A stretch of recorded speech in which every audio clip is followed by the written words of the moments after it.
사도행전의 말씀을 계속해서 공부를 하고 있는데요. 사도행전의 말씀을 보면 성경 66권 가운데 가장 역동적인 말씀이다라고 볼 수 있습니다. 오순절 성령 강으로 탄생된 교회 얘기도 그렇고요. 성령 받은 사도들이 행한 기적 얘기도 그렇습니다. 복음을 전하다가 순교하면서 천국을 본 스데반도 그렇고, 사마리아 광야로 가서 복음을 전하는 필립 이야기도 읽어보면 역동적이다라고 볼 수 있죠. 한 장 한 장 읽어보면 하나님의 살아계심의 역사가 이렇게만 나타난다고 하면 참 예수 믿을 만하다라고 할 정도로 역동적인데요. 오늘 9장 말씀도 그렇고 앞으로 생각할 복음이 지중해를 넘고 당시의 로마 제국의 본산지 로마까지 읽어보면 참 역동적이다라고 생각할 수가 있습니다. 그런데 자칫 잘못하면 우리의 시선이 역동적인 사건의 어떤 인물의 포인트를 맞추게 될 경우가 많습니다. 어떤 사건이라 그 사건의 중심을 맞추고 어떤 역사적인 인물 가운데 인물의 포인트를 맞추면 사도행전은 제대로 보는 것이 아니라 볼 수가 있습니다. 사도행전의 큰 주제 하나를 말씀드리면 사도행전의 큰 주제는 성령 하나님의 주권적인 역사다라고 볼 수가 있습니다. 사도행전을 보면서 어느 말씀을 보든지 누구를 보셔야 되느냐 하면 성령 하나님을 볼 수가 있어야 된다는 겁니다. 성령 하나님이 언제 임했는지, 성령 하나님이 누구를 사용하고 있는지, 그리고 성령 하나님이 이 복음 전파 사역을 어떻게 이루어가고 있는지 성령 하나님의 관점에서 사도행전을 쭉 훑어보면 하나님의 역사는 이렇게 진행되고 있구나라고 볼 수 있습니다. 오늘 본문 말씀도 역시 마찬가지입니다. 오늘 본문 말씀은 기독교 역사상 최고의 회심 사건이라고 얘기할 수 있습니다. 기독교 역사에 보면 회심한 인물들 많거든요. 어거스틴의 회심 얘기도 놀라운 얘기들이 많고, 루터의 회심 얘기도 압니다. 요한 웨슬리의 회심도 대단한 회심이라고 하는데, 기독교 역사 가운데 최고의 회심 장면이라고 얘기하면 사울이 바울되는 장면이라고 볼 수 있죠. 그래서 오늘 본문 말씀에 기독교 역사상 최고의 회심 사건임에도 불구하고 우리 이 말씀 속에서 사람을 포인트를 맞춰버리면요, 이 말씀 이미 다 알고 있어 라고 얘기할 겁니다.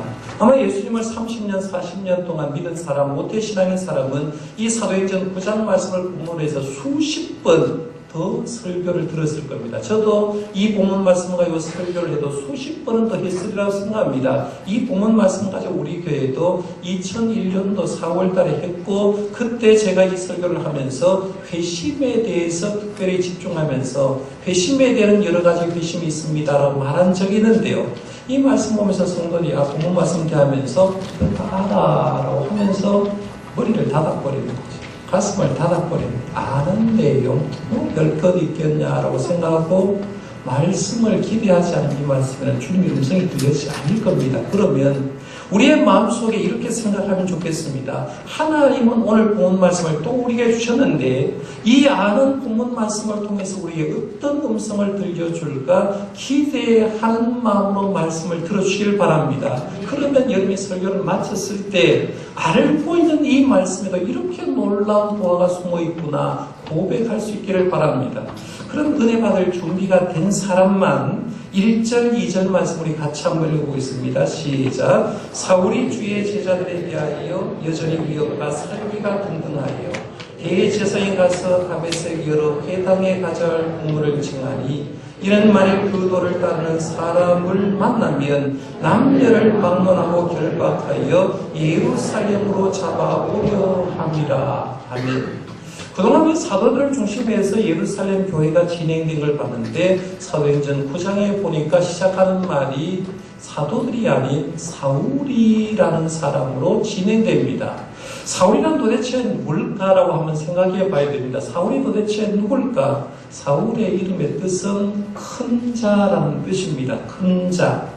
이름의 뜻만 큰 사람이 아니라 진짜로 사도 바울이 예수를 만나기 전에 보면요, 굉장히 대단하고 큰 인물이었다는 걸 보게 됩니다. 성경에 보면 사울을 얘기할 때 그 다음에 얘기하는 게 엄격한 바리새파였고 유대주의 배경에서 자란 인물이다라고 볼 수가 있습니다. 나면서부터 할례받은 유대인이었고 히브리인 중에 히브리인이었다라고 말합니다. 다시 말하면 율법과 유대 전통에 정통한 사람입니다. 하나님의 말씀 구약에는 누구보다도 정통한 사람이라고 볼 수 있죠. 이 사람은 유대주의의 배경에 태어난 사람입니다. 그리고 자라기는 다소에서 자랐다라고 얘기를 합니다. 다소에서 자랐다는 말은 헬라의 문화와 철학에 익숙한 사람이죠. 헬라 시대를 살았기 때문에 헬라의 문학과 철학에 익숙한 사람이고요. 그 다음에는 사울은 로마 시민권을 가지고 있다라고 했어요. 지금도 미국 시민권을 가지고 있는 사람이 전 세계를 활보하고 있는 것처럼 당시에 로마 시민권을 가지고 있다는 말은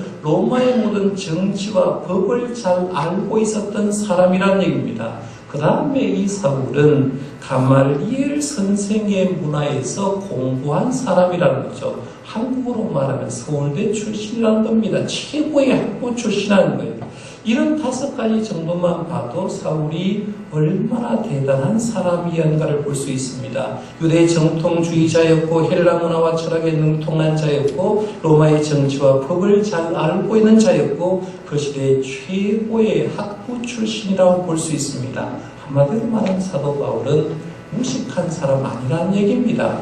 맹목적인 사람 아니란 얘기입니다. 그 당시에 예수님 당시에 살았던 최고의 지성인이 누구냐? 사울이라고 얘기할 정도 이 사람은 최고의 지성이었습니다. 이 사울은 유대인이었기 때문에 구약에 있는 하나님을 믿고 있었거든요. 구약에서 소개하고 있는 하나님만 믿고 있었습니다. 그런데 어느 날 누구 소리가 들리냐 하면 예수님 얘기가 나옵니다. 예수님이 십자가에 돌아갔다는 소리를 듣고 그리고 유대교의 많은 사람들이 예수님을 구주로 영접하고 유대교에서 기독교로 개종했다는 소리를 듣는 겁니다. 그 소리를 듣는 순간 사울의 마음속에는 못마땅하는 거죠. 사울은 비상한 머리를 가지고 있거든요.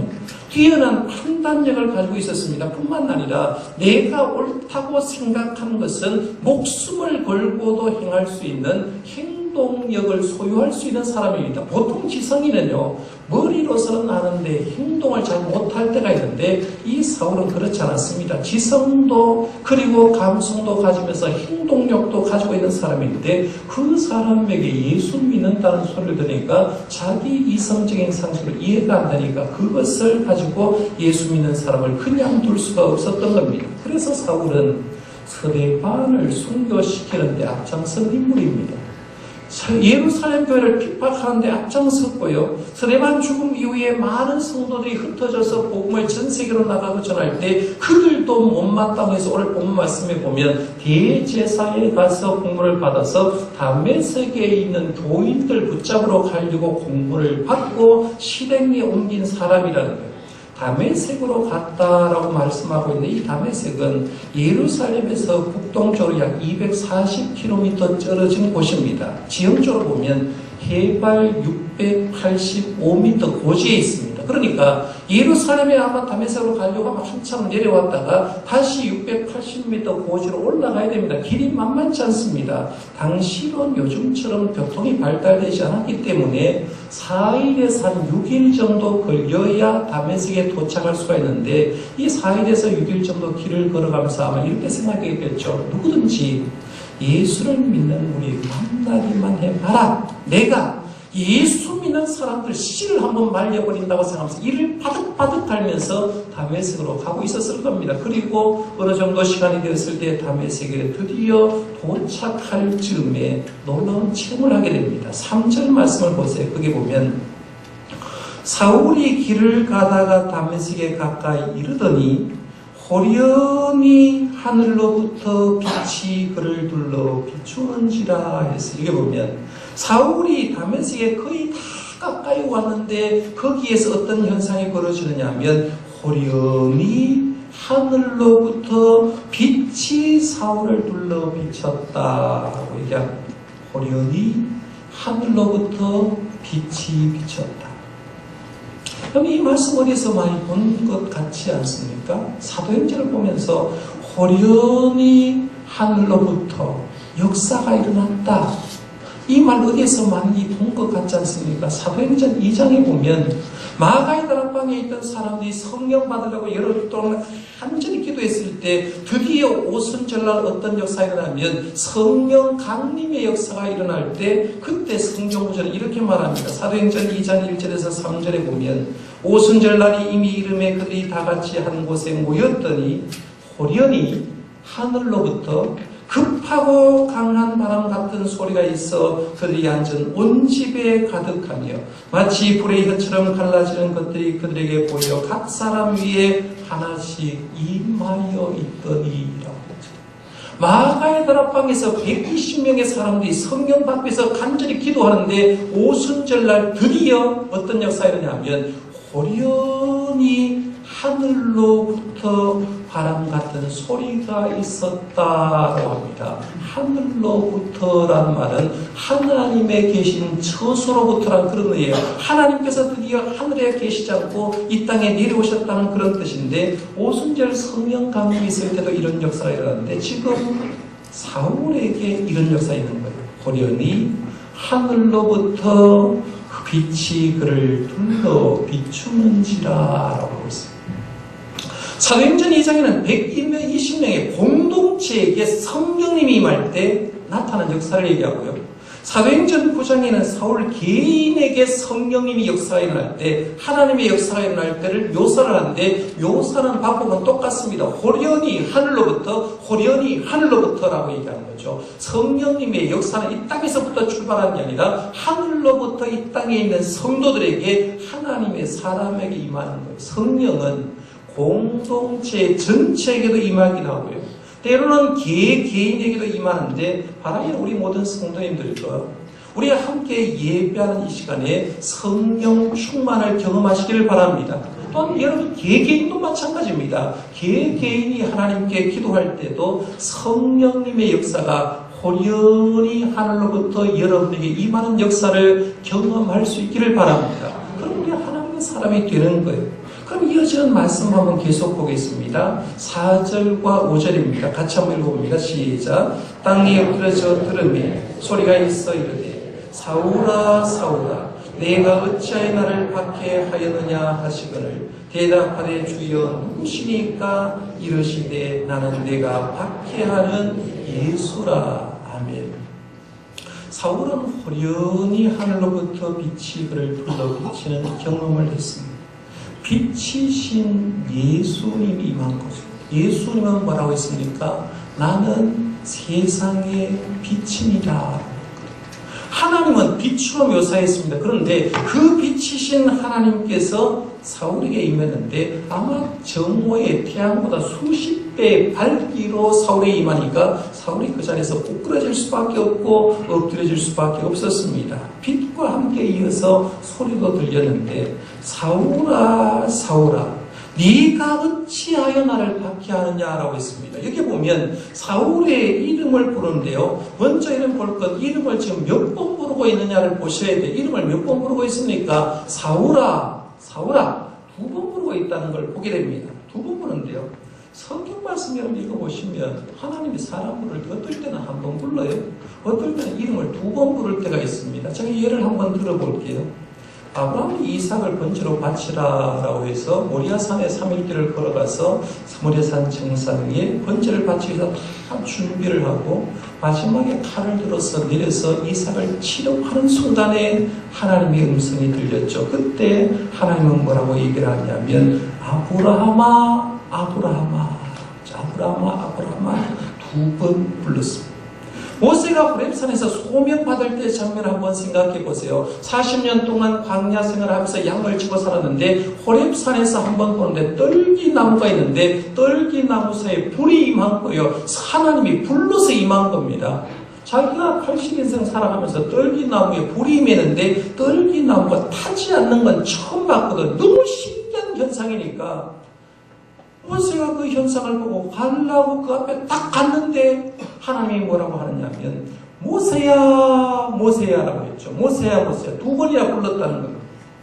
실로 성소에 있던 어린 사무엘이 당시의 사람들, 다른 사람 하나님의 음성 듣지 못했을 때 하나님이 사무엘에게 임할 때 사무엘을 부를 때에도 사무엘아 사무엘아 불렀거든요. 베나니에 있는 나사로의 3남매 가정 여러분 잘 압니다. 마르다와 마리아 그리고 나사로 가정이 있는데 예수님이 예루살렘에 올라갈 때마다 이 가정에 들어가서 묵었는데 그때 예수님이 마르다를 부르실 때도 마르다야 마르다야 2번 불렀다는 겁니다. 성경에는 왜 어떨 때는 한 번 부르고 어떨 때는 왜 2번 부르냐? 2번 부른 이유가 있는데 2번 부를 경우는 대체적으로 첫 번째 의미는 정감이 있을 때 2번 부릅니다. 사랑하는 사람을 그렇게 부른다는 거죠. 2번째는 어떤 긴박한 일이 있을 때 한 번 안 부르고 아브라함아 아브라함아 부르는 거죠. 모세야 모세야 부르는 거예요. 긴박성을 나타낼 때 2번 부릅니다. 그 다음에 3번째는 특별한 그 사람을 향한 목적이 있을 때 2번 불렀다는 겁니다. 그러니까 사울에게도 오늘 말씀에 사울아 사울아 얘기한 것도 내가 너에게 정감이 있고 그리고 긴박하고 그리고 너에게 어떤 목적이 있기 때문에 부른 거예요. 사울아 사울아 부르는 거예요. 우리 성도들도 주님 앞에 이런 소리 들으면 얼마나 좋겠어요. 사울아 사울아 불렀던 그 주님, 사무엘아 사무라 불렀던 주님, 모세야 모세야 불렀던 그 하나님, 아브라함아 아브라함 불렀던 그 하나님이 여러분의 이름도 2번이나 불러주는 복을 받으시길 바랍니다. 얼마나 좋겠어요. 오시나 오시나 이상합니까? 그러면서 이름만 딱 불러주면 문제가 아닌데 이름 뒤에 말 중요하잖아요. 이름을 불렀는데 오늘 말씀에 보면 이름을 2번 불러줬는데요. 여러분들 우리도 하나님께서 세미한 이런 음성 들으면 좋겠다는 거예요. 근데 예수님이 이렇게 말하죠.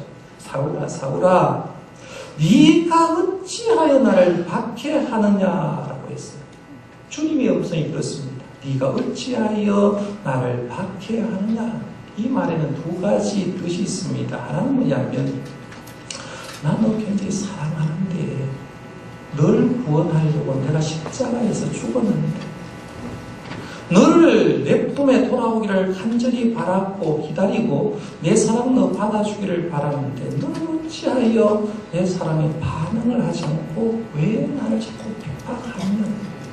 나는 너를 그렇게 사랑하는데 사울아 사울아 너는 왜 내 사랑을 좀 안 받아주니.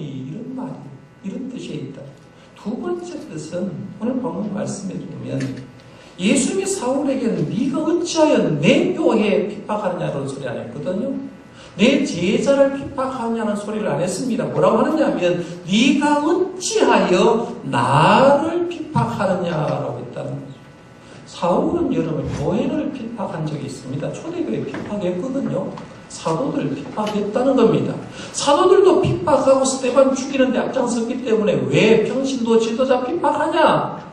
왜 예루살렘 교회 핍박하냐라는 말은 되는데 예수님이 지금 뭐라고 얘기하느냐면 네가 어찌해서 나를 핍박하느냐라고 하거든요.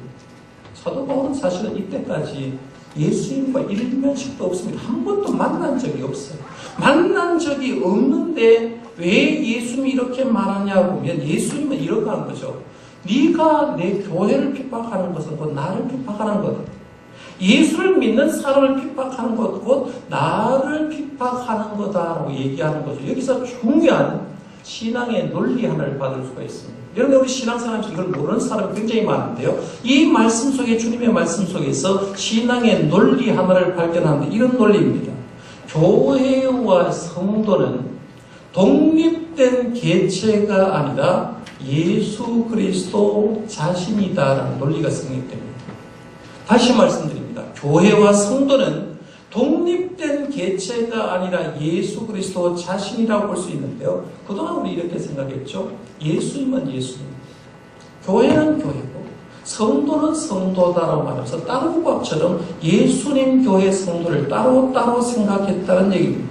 근데 예수님은 뭐라고 얘기를 하냐면 교회를 그렇게 생각하면 안 된다라고 얘기하는 거죠. 교회와 성도는 독립된 개체가 아니라 예수 그리스도 자신이다라고 말하는 거죠. 근데 우리 성도는 어떻습니까? 교회는 교회, 성도는 성도 이렇게 생각하는 거죠. 그러다 보니까 예수 믿으면서 교회 얘기하고 막 했거든요. 예수를 믿는다고 하면서 자기 교회 목사 얘기를 쉽게 얘기해버립니다. 내가 예수를 믿는다고 하면서 우리 교회 평신도 지도자 장로님, 안수집사님, 권사님을요 나도 모르는 사이에 그냥 이야기해버립니다. 얘기를 그냥 함부로 해버린다는 얘기입니다. 근데 오늘 말씀 여러분 잘 보세요. 주님은 그렇게 얘기를 하지 않습니다. 교회를 핍박하는 것, 성도를 핍박하는 것이 예수님 핍박하는 것과 똑같다는 얘기입니다. 그러니까 우리가 이렇게 생각해야 되는 거죠. 여러분 헌금은 어디로 합니까? 헌금은 주일날 교회로 하는 거잖아요. 그런데 목회자는 기도할 때 이 헌금을 하나님께 드렸습니다라고 얘기하죠. 왜냐하면 교회와 성도는 독립된 개체가 아니라 예수 그리스도이기 때문에 헌금을 교회 앞에 하면서도 하나님께 했다고 얘기하는 거죠. 왜? 하나님께 드렸기 때문에 그러는 거죠. 우리가 성도를 신앙생활하면서 이걸 놓쳐버리면요, 저 사람 예수 믿는 사람이 자기 교회 목사하고 욕 함부로 해버려요.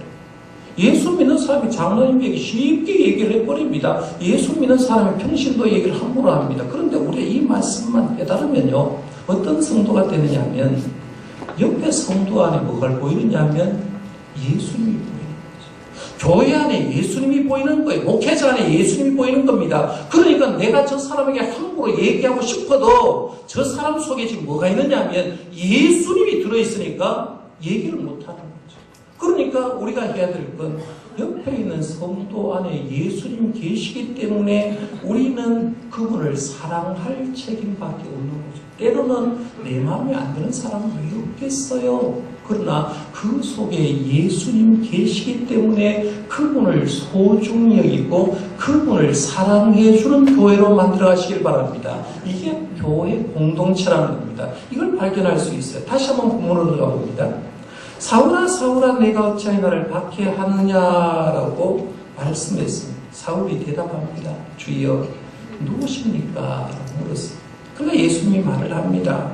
나는 내가 박해하는 예수라라고 얘기했습니다. 이 5절 말씀 끝에 부분 나는 내가 박해하는 예수라는 말씀을요 우리가 깊이 묵상하지 않아서 그렇지 이 말씀도 놀라운 의미가 들어있습니다. 이 말씀에서 세 가지 의미를 찾아볼 수가 있는데요. 나는 내가 박해하는 예수라 이 말 속에서 첫 번째 생각할 수 있는 말이 뭐냐면 예수님은 부활 승천하셔서 더 이상 육체로 우리의 눈에는 보이지 않지만 예수님은 지금도 살아계시다 깨달게 됩니다. 예수님 지금 살아계셔서 교회가 움직이는 걸 보고 계시다는 거죠. 여기 사울이 예수님 만날 때 예수님이 이 땅에 계셨습니까? 안 계셨습니까? 예수님 안 계셨어요. 예수님은 부활 승천하신 다음에 예수님은 분명히 눈으로 볼 수가 없습니다. 볼 수가 없는데 그 부활하신 예수님이 볼 수가 없다고 안 계신 것이 아니라 지금 누구한테 나타났다는 얘기예요? 사울에게 나타났다는 얘기입니다. 사울에서 나타나서 하는 말이 나는 네가 박해하는 예수다. 나는 지금 살아있다는 거예요. 네 눈에 안 보인다고 예수님 죽은 게 아니라 예수님 지금 살아계시다라고 얘기하는 거예요. 그렇기 때문에 사울아 사울아 네가 어찌하여 나를 박해하느냐라고 말하면서 살아계신 주님이 사울의 눈에는 안 보이는데 사울의 일거수일투족을 나는 보고 있다 이렇게 얘기하는 거예요. 여러분 우리가 성도들이요 우리의 눈에 예수님 안 보여요. 교회 와도 예수님 얘기를 하는데 예수님 안 보여요. 그러나 예수님이 부활 승천하셨기 때문에 우리의 눈에는 안 보여도 예수님이 살아 계심을 믿으시기를 바랍니다. 주님은 살아 계실 뿐만 아니라 우리의 모든 삶을 보고 계십니다. 이걸 아는 사람은 호람되어 하나님 앞에서 살 수밖에 없어. 주님 나 일거수일투족을 보는데 내가 어떻게 헛틀에 살 수 있어? 라고 얘기하는 거예요. 그리고 보실 뿐만 아니라 때로는 성도 각계에 필요할 때마다 세미한 음성으로 이름을 불러주면서 우리에게 일을 다시 한번 맡겨주는 그 주님의 음성이 들려진다는 거예요. 두 번째 오늘 본문 말씀에서 알 수 있는 게 예수님은 시간과 공간을 초월해서 존재하신다라는 그런 의미도 있습니다. 근데 육신을 가진 사람은 시공간의 제약을 받습니다. 그렇잖아요? 여러분은 육신을 가지고 있기 때문에 지금 예배를 드리는 이 순간에 집에도 갈 수가 없습니다. 다른 곳에 갈 수가 없어요. 예수님도 육신을 가질 때는 그렇습니다. 갈릴리에서 사역하시다가 예루살렘을 가실 때는 그냥 힘든 길을 걸어서 가셨어야 됩니다. 갈릴리에서 예수님 계시다가 예루살렘으로 가면 갈릴리에는 예수님의 역사가 일어나지 않았습니다. 이해갑니까? 그런데요, 그랬던 예수님이 드디어 십자가 사역을 하시고 부활하셨을 때는 상황이 달라집니다. 부활하신 몸은 시공간의 제약을 안 받습니다. 우리가 부활하신 예수님을 경험한 다음에 제자들이 두려워서 마가의 다락방에서 문을 꽁꽁 잠그고 있지 않습니까? 잠그고 있을 때 예수님은 그 잠근 문을 두드려서 들어가는 게 아니라 문을 그대로 그냥 벽을 통과해서 내가 내게 왔다 평강이 있을지어다라고 하면서 부활의 몸을 보여주는 것을 보게 됩니다. 우리가 믿고 있는 예수님은 지금 시간과 공간을 초월해서 역사하신다는 거죠. 지금 우리가 한국에서 여기에서 예배를 드리지만 지구 반대편에도 하나님의 역사가 일어날 수가 있는 거죠. 북한 땅에도 역사가 일어나는 거죠. 주님은 시공간을 초월해서 지금도 일하시고 있구나를 생각하는 거예요.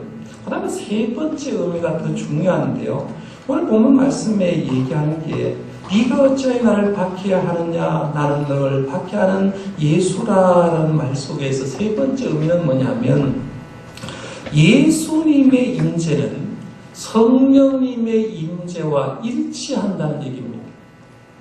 예수님의 임재는 그리스도와 함께, 성령님의 임재는 그리스도와 함께 있다는 건데요. 우리가 여기서 잘 알아야 되는 게 뭐냐면 성령 하나님 얘기하면 우리 성도들이 많이 헷갈려합니다. 성부 하나님은 창조하셨고 성자 예수님은 십자가 사역을 완성하셨는데 성령 하나님은 뭘 하셨냐라고 말하면 얘기를 못해서 성령 하나님을 어떤 에너지나 힘을 받는 것으로 생각하는 분도 있고요. 어떤 세상의 물질이나 귀신이나 무당이나 잡신같이 뭔가 예수 그리스도와 하위 개념의 어떤 신으로 생각할 수가 있는데 그게 아니라는 거예요. 성령 하나님은 바로 하나님입니다. 성령님은 하나님의 영이고 그리스도의 영이라는 얘기입니다. 그러니까 따라서 어떤 역사가 정의가 되느냐 하면 성령님이 임하는 곳에는 예수님의 임재가 나타나게 되어 있습니다. 성령님이 임하는 곳에는 항상 누가 높임을 받느냐 하면 그리스도의 영이 왔기 때문에 예수님이 높임을 받습니다. 우리가 예배할 때도 마찬가지예요. 내가 예수님을 높이면 성령님이 지금 와 있다는 말입니다. 그래서 예수님을 높이는 거죠. 성령님이 계시는 곳에는 하나님의 말씀을 기억할 수 있는 거예요. 성령님의 역사가 오는 말씀을 깨달을 수가 없거든요. 말씀을 깨달을 수가 있고 성령님이 계시는 곳마다 예수님이 선포되고 주님이 증거가 된다라는 얘기입니다. 그러니까 오늘 본 말씀에 주님이 한 말, 나는 내가 박해하는 예수라, 이 말 속에는 엄청난 의미가 들어있는 거예요. 그러면 예수님은 사울에게 이어서 이렇게 얘기를 합니다. 6절입니다. 너는 일어나 시내로 들어가라. 네가 행할 것을 내게 이를 자가 있느니라. 큰 자였던 사울을 다메섹 도상에서 부활하신 예수님이 성령 안에서 만나 주셨는데 만난 다음에 이어서 하는 말이 뭐냐면 너는 일어나서 시내로 들어가라. 다메섹 시내로 들어가라는 겁니다. 그러면 거기에서 네가 행할 것을 내게 이를 자가 있다. 이어지는 말씀에 보면 아나니아라는 사람이 이제 이 말씀을 전해주는데요. 내가 행할 것을 내게 이를 자가 있느니라고 했어요. 여기서 우리가 보셔야 될 건 뭐냐면 사울을 예수님이 부르셨는데 부르심에는 항상 목적이 있다는 거죠. 하나님은 한 번도요 목적 없이 부른 적은 없어요. 다 부른 다음에 그 사람에 걸맞는 이유 목적을 줬다는 거예요. 예를 들면 사도행전에 스데반을 왜 하나님 불렀을까? 스데반은 순교자로 불렀고 빌립은 왜 불렀을까? 빌립은 전도자로 불렀습니다. 바나바는 왜 불렀을까? 바나바는 상담자로 불렀어요. 사도들은 왜 불렀느냐? 설교자로 불렀고 사울은 왜 불렀느냐? 이어지는 말씀에 보면 너는 이방을 위해서 택한 나의 사도다 라고 하면서 이는 선교사로 내가 불렀다라고 얘기합니다. 여러분 이걸 알면 이런 거죠. 하나님 나를 왜 불렀는가? 그러면 하나님 나를 부른 목적이 있다는 거죠. 목적을 알고 있는 사람은 하나님 앞에서 내가 부름의 일을 감당하는 거죠. 목적을 사명을 감당하는 거예요. 그래서 우리가 하나님께서 날 부르신 목적도 있다라고 생각하고 그 목적을 알고 순종하는 길이 신앙의 길이라고 볼 수 있습니다. 마지막으로 8절과 9절 한번 보겠습니다. 8절, 9절 같이 한번 읽어봅니다. 시작. 사울이 땅에서 일어나 눈은 떴으나 아무것도 보지 못하고 사람의 손에 끌려 다메섹으로 들어가서 사흘 동안 보지 못하고 먹지도 마시지도 아니하니라. 여기 보면 사울이 예수를 만난 순간에 눈은 떠 있는데 아무것도 못 봤습니다. 신병 위기에 온 거예요. 아무것도 못 봤습니다. 사람의 손에 끌려서 다메섹으로 들어가는데 거기서 며칠 보느냐 하면 사흘 동안을 보지도 못하고 먹지도 못하고 마시지도 못했다. 3일 동안 아무것도 하지 못했다라고 하면서 식음을 전폐했다라고 얘기합니다. 성경을 잘 읽어보면 새로운 사람으로 태어나는 기간을 3일로 볼 때가 많습니다. 아브라함은 이삭을 번지로 바치러 갈 때 3일 길을 걸어갔다고 해요. 3일 길을 걸어갔다. 요나가 니느웨로 가지 않고 다시스로 도망가다가 물고기 뱃속에 들어갔는데 물고기 뱃속에도 며칠 있었어요? 3일 동안 있었어요. 예수님도 십자가 사역을 완성하시고 부활하실 때까지 무덤에 3일 동안 있었습니다. 왜 3일을 있었을까로 할 때 모두가 3일이라는 기간 속에서 새로운 사람으로 태어나는 기간을 보냈다는 거죠. 사울도 3일이라는 기간 속에 큰 자는 사울의 옷을 벗어버리고 작은 자로 태어나는 그 기간을 3일 기간 동안 철저하게 변화되는 그 기간으로 3일 동안 먹지도 마시지도 못하고 보지도 못했다라고 얘기합니다. 이게 오늘 본문 말씀에 나오는 얘기입니다. 오늘 본문 말씀을 통해서 우리는 생각할 걸 이런 생각이 됩니다. 발달 심리학을 공부를 하면 사람의 발달 단계를 여러 가지로 둡니다. 쉽게 예를 들면 봄, 여름, 가을, 겨울이 있듯이 사람은 어린 시절 아동기가 있고 청년기가 있고 장년기가 있고 노년기가 있다. 이런 식으로 이제 발달 심리학은 사람 발달 단계에서 쭉 얘기를 하는데요. 성경은 딱 두 가지로만 얘기합니다. 성경은 사람을 분석할 때 예수님을 만나기 이전과 예수를 만난 이후의 삶 딱 두 가지만 나눕니다. 다른 삶은 아무 의미가 없다는 거죠. 내 인생을 갖다 놓고 70년, 80년 살았든지 몇 년을 살았든지 중요한 건 성경에서 이 사람이 예수를 만나기 이전의 삶이 있고 만난 이후의 삶이 있다. 예수를 만나기 이전의 삶은 대부분의 삶이 주인이 누구냐면 내가 주인입니다. 내가 잘났고 내 능력대로 삽니다. 그분이 주님을 딱 만나는 순간에 인생의 주인이 내가 아니네. 주님이 내 인생의 주인이라고 하면서 주님이 주신 목적대로 살아가는 거죠. 오늘 본문 말씀에 사울은 예수님 만나기 전에 큰 자였어요. 대단한 사람이었습니다. 지성이었습니다. 엘리트였습니다. 그가 드디어 예수님을 다메섹 도상에 만났습니다. 그 이후의 삶은 다음 시간부터 전개가 되는데 이 말씀 속에서 우리가 아는 게 예수를 만나기 전 삶이 행복한가 예수를 만난 이후의 삶이 행복한가를 발견하게 됩니다. 여러분의 인생도 두 가지입니다.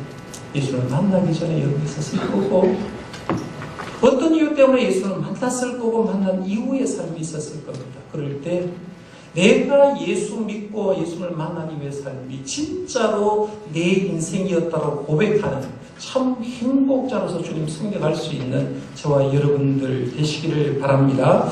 기도하겠습니다.